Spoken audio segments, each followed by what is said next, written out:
not be able to stay home, brother. You will not be able to plug in, turn on, and cop out. You will not be able to lose yourself on Skag and skip out for beer during commercials because the revolution will not be televised. It's time to energize a revolution in medicine. Welcome to Third Opinion. We intend to hunt down the cures, provide the evidence, and ask the critical questions that you want answered. The revolution is now. I'm Richard D'Andrea, a medical doctor trained in surgery and conventional medicine, and a natural doctor with extensive experience in progressive treatments focused on finding the cure. You want answers, and we aim to deliver. The big C, cancer. We hear about it all the time. It's getting more common day by day. The World Health Organization concluded that by the year 2020, cancer rates could increase by 50%, meaning every year 50 million people will die of cancer worldwide. This literally represents 1/4 of the U.S. population dying worldwide every year in less than 10 years. The report provided evidence that healthy lifestyles, public health action, and government intervention could prevent as many as a third of all cancers around the world. We hear these things all the time. We know people that achieved miraculous results. I've cured myself of cancer. We hear of people who say it's reversible. Yet it seems cancer is on the rise without even a sign of slowing down. Cancer surpassed heart disease in the year 2005 as the #1 killer of Americans, and this might be quite unbelievable, but the National Institute of Health and the American Cancer Society say 1 out of every 2 men and 1 out of every 3 women will get cancer in their lifetime. I'm confronted with this today almost directly by my own family.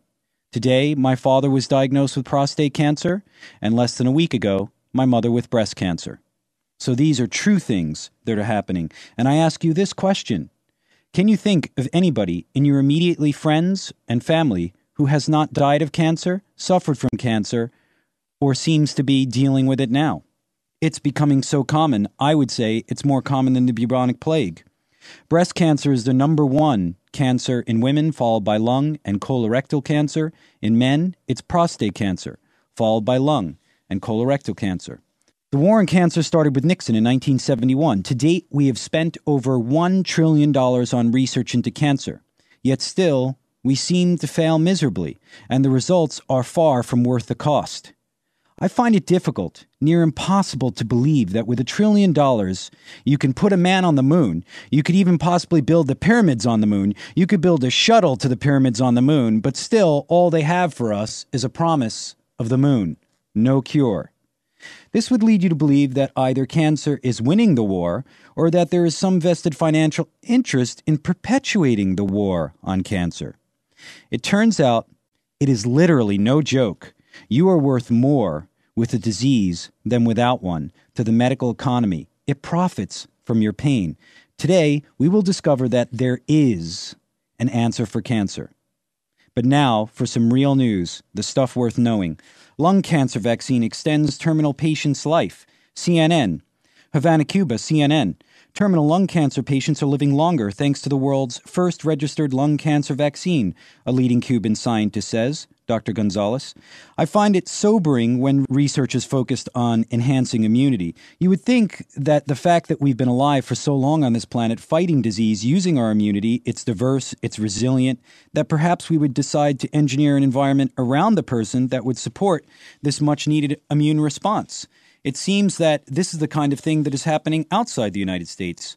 Dr. Gonzalez says she and her team have created a lung cancer vaccine that extends patients' lives.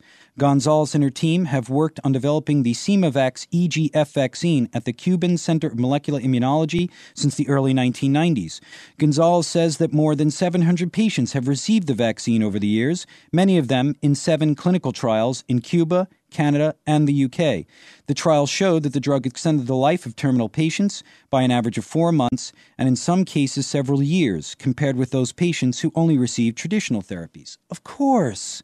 Now communist dictatorships are making greater strides in freeing an enslaved population from cancer than capitalist countries that enslave their own people with debt. In fact, Cuba ranks better in healthcare than the U.S. It is less than 300 miles off our coast, and the hospital bills are cheaper. In fact, as pointed out in the movie Sicko, prisoners at Guantanamo Bay in Cuba get better health care than most U.S. citizens. Maybe we can swim to Cuba, stimulate their economy, get exercise, and then swim back and we'll be healthy. Maybe we have something to learn from communism. At least it knows the value of investing in keeping its worker-slave population free of disease. In the U.S., we spend $1 trillion a year on health care. This expense is only second to the military. Think about this. We spend most of the U.S. tax dollar to keep us safe from a terrorist act. Meanwhile, we are dying in our own backyards of heart attacks. A healthy population that works is essential and key in economic success. The person posing as president this time must make healthcare his domestic priority, and he must take the profit motive out of the picture in order to bring a clear view into focus. I did not come here today to criticize the president, only the people he has decided to jump in bed with.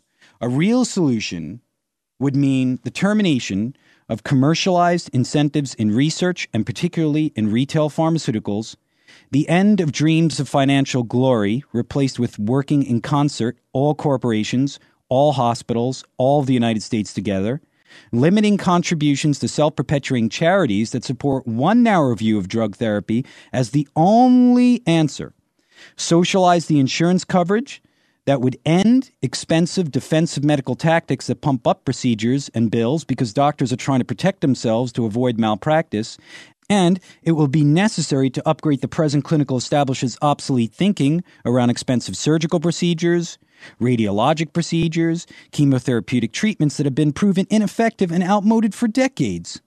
I feel, when I really take a look at this, is this going to happen? I feel this is highly improbable. In order for this to happen, we will have to replace the love of power with the power of love.